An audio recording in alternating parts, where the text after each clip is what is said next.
Controversy. A word that was lavished upon the gaming industry in the 1990s for its excess in gore, nudity, and the profane. Now it seems the very companies that profited from the aforementioned have been tamed away from their rebellious attitudes, shown to actively bow to censorship cries from any disgruntled shareholder or crackpot with a Twitter account, and are especially open to yielding to entire countries who prop up unabashed attempts at lecherous microtransactions and mobile gaming.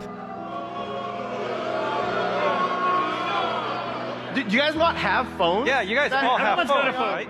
Unfortunately for Vicarious Visions, Blizzard North's original Diablo 2 game is riddled with controversial dialogue and themes that would never pass the Twitter test in 2021. Horizon's urinal? Oh, journal. Yes, well, glad you found it. Such a shame about those poor harem girls, huh? I shall miss them deeply. I mean, their conversations, of course. But make no mistakes, this isn't just unabashed fear-mongering. There are early warnings of censorship shown with key aesthetics in the game, and this is just my attempt to showcase and preserve the writing of the original Diablo 2 in all its glory, just in case Blizzard decides to sneakily try and chop its nuts off. So, here are the most controversial lines from Diablo 2.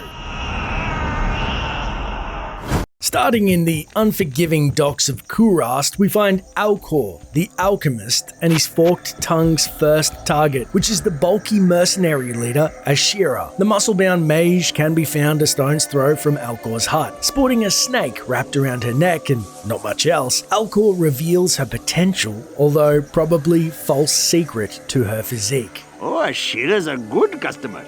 She buys a portion of manliness from me every week. Wowee.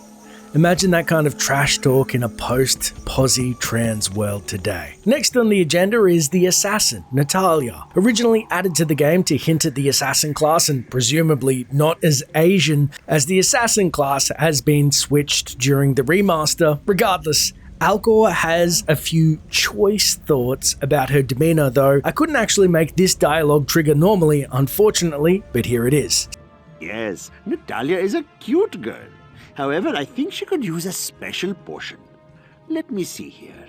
Radiant Beauty? No. Ray of Sunshine? No, that's not it. Ah, here it is. Relax, Frosty Bitch. This should help her out. Speaking of potentially cut content is a little cheeky fat-shaming line intended for the Golden Bird quest, which was eventually cut. There was a very fat man here recently asking after the Golden Bird of Kuile. Have you heard of it? He kept muttering about ashes. I would imagine one golden bird's ash hole to be about the same as another, wouldn't you? As we endure the hot sounds surrounding Loot Golane, the sorceress, hailing from the all-female Zan Esu clan, is greeted by Drognan, who lets her know, despite the patriarchal mage clans, she is A-OK in his books. Many of the mage clans feel that women shouldn't practice magic openly. But since you've made it this far, I must say that you have proven your right to do so.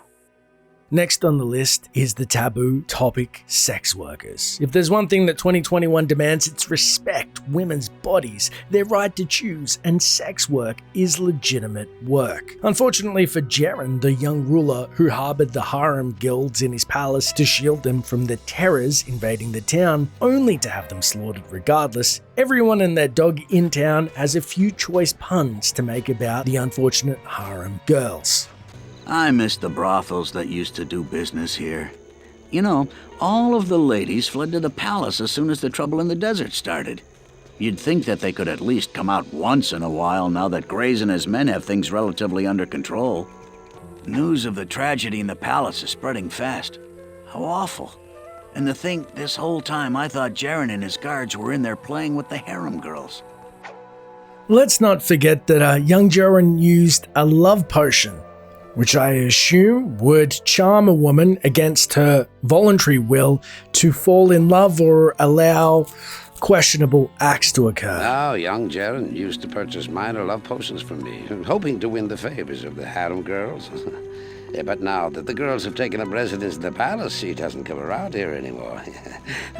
Well, I've always said Alchemy is no substitute for experience.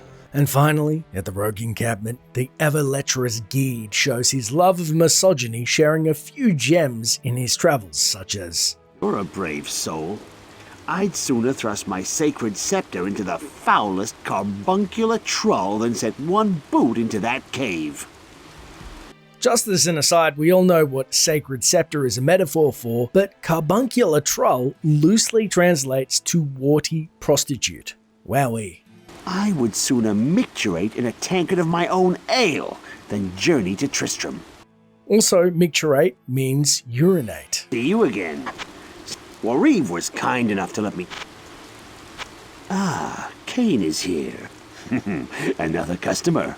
I haven't been this pleased since a love-starved maiden let down a bit more than her hair. Though not all maidens appreciate Geed's perverted ways. Geed is a pig. I've been tempted to throw him out of the camp many times, but Charcy seems to think that he's good company.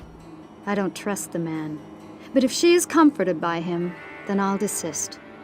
Now, that was just a few cherry-picked pieces of spicy dialogue, I admit, and it was for a bit of fun, but honestly, I would hate for them to be removed. Clearly, a game doesn't need to reflect our own morality. Lessons are better learnt by example, especially in a consequence-free environment like media, such as games, where you can explore these types of topics, but that's just my take. What do you think? Let me know in the comments below. I really do hope the remaster is great, I'm sure it will be, and the channel isn't all doom and gloom or controversy, so expect a ton of lore content and coverage in and around release. As always, thanks for watching, and until next time, Traveler.